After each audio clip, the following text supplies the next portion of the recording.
Geralt, magnificent, breathtaking. Your Grace. We knew that to summon you was a brilliant idea. We are delighted, ravished to have struck upon it. And I'm truly... honored.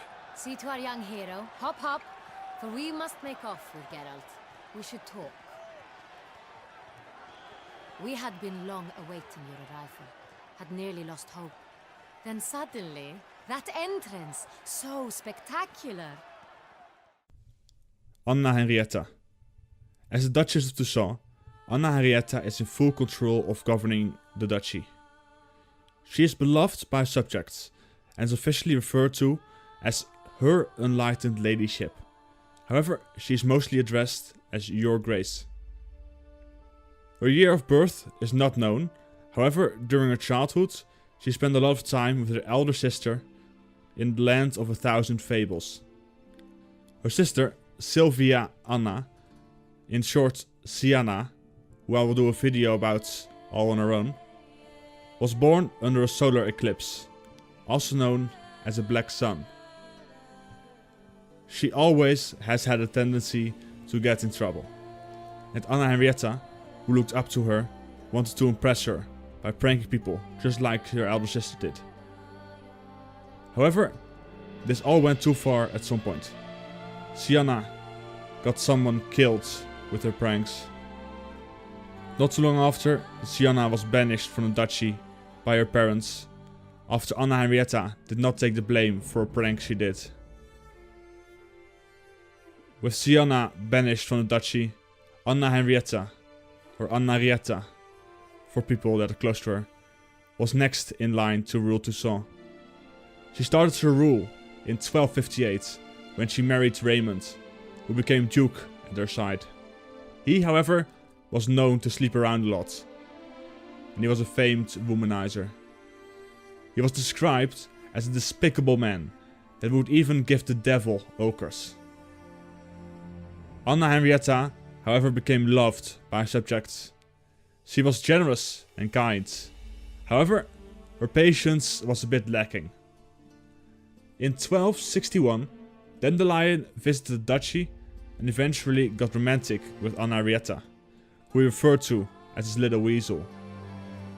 Around this time, the Duke was on a visit in Sintra, where he stayed with a lover. For 2 months, Dandelion and the Duchess were together. This also wasn't hidden from the people that live in the duchy. When rumors started to spread around quickly, Dandelion left. Because soon after, Raymond returned, and he was enraged. Even though he was cheating all the time, he could not stand it his wife was doing the same. When he heard the news of his wife cheating, he killed the man who informed him about it and threatened to torture Anna Henrietta if she didn't tell him everything that had happened. She told him Dandelion's name, and he ordered people to go and find him. He wanted to tear out Dandelion's heart and have it cooked and fed to the Duchess in front of the entire court. However, because of all the love the subject had for the Duchess, they were in no hurry to find Dandelion, who by then already was out of the duchy anyway. 4 years later, in 1265, Raymond died from an apoplexy. And Anna Henrietta became the sole ruler of Toussaint. Her subjects became happier now that they were no longer bothered by the man they despised. During the next 2 years of ruling, she was kept in the dark about many things that happened outside of her duchy. Most notably, in 1267, when Geralt and his Hansa came to Toussaint, she learned from them that Nilfgaard had started a second Northern War, which she was unaware about. She was not happy about not being informed, so she imprisoned Minister Tremblay in a tower.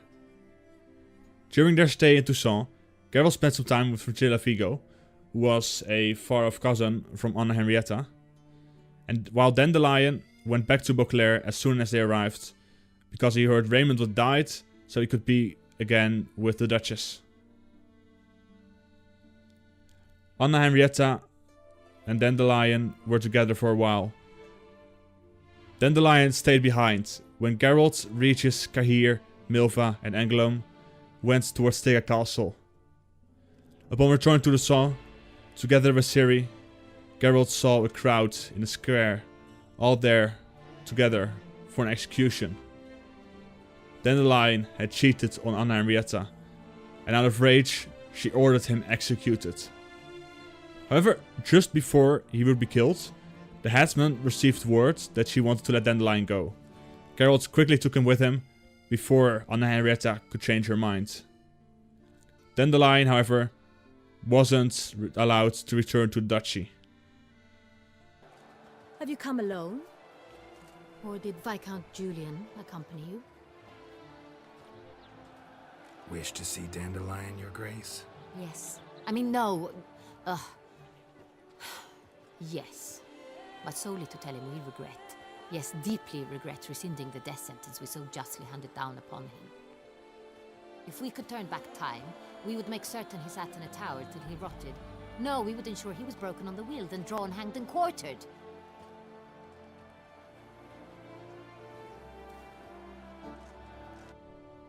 Anna Henrietta's rule continued peacefully until 1275. A beast started killing her subjects. She sent out 2 of her knights, Palmerin and Milton, to go and get Geralt of Rivia. She ordered Geralt to kill the beast, and that's where the story of Blood and Wine starts. This is Geralt of Rivia, a witcher. He has come to Toussaint on my personal invitation. Which is to say... Which is to say, I expect you to treat him with the utmost respect. Depending on the choices made in Blood and Wine, she can have a few different endings. She can die, she can live and be happy, she can live and be sad, she can live and imprison Geralt. I'm not going to go into detail about the story, because that altogether fits better with the Sienna video, so that will come later. I also don't want to spoil too much about the story if you haven't played it, which I guess you have, but you never know. If she dies, a Regency Council will take her place in ruling. As well, there will be a statue built in her likeness to remember her by, as well as a natural week of remembrance in her name. If she lives, she will continue her rule, of course. That was it for Anna Henrietta, the Duchess of Toussaint. If you want more Witcher lore videos, subscribe to my channel. If you liked the video, press the like button. It really means a lot to me. Till the next video. Bye.